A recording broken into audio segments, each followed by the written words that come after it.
میرے لیے یہ آج کی گفتگو بڑا امتحان ہے. میں صبح سے سوچ رہا تھا کہ میں نے اپنے جو مسلمانوں کے فرقے ہیں نا ان کو ہاتھ نہ ڈالوں. السلام علیکم ورحمۃ اللہ وبرکاتہ.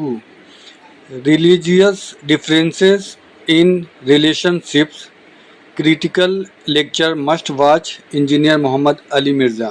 کیونکہ ظاہر ہے یہ نان مسلم نے تو زیادہ ویڈیو دیکھنی ہے تو ان کے سامنے اپنی قمیض اٹھانے والی بات ہے. لیکن ہماری قمیض کیا، انہوں نے ہمارے پورے کپڑے ہمارے بزرگوں نے اتار دیے ہیں آلریڈی ان کے سامنے، جو کچھ انہوں نے دین کے ساتھ کیا. پھر میں کزمانو کانو ان کو دیکھتے رہنا ہم نے. جو بات ہے میں نے کوئی لحاظ نہیں کرنا، جدھر جدھر جس نے ڈنڈی ماری ہوئی ہے نا بتانی ہے. یہ اس قسم کے ہمیں جو بھاشن دیتے ہیں نا، کہنے جی ہمارا اس وقت مشترکہ دشمن ہے. بھائی ہمارا سب سے بڑا دشمن وہ ہے جو ہمارے اندر گھسا ہوا ہے، جس نے اسلام کی پیٹھ میں چھرا گھونپا ہے، اسلام کی پکچر اتنی ملائن کی ہے کہ مسلمان نوجوان خود اپنے دین سے متنفر ہو گیا. ہمارے نوجوان کافروں کی وجہ سے متنفر نہیں ہے اپنے دین سے. کافروں کا تو تعارف ان کو کہاں سے ہوتا ہے؟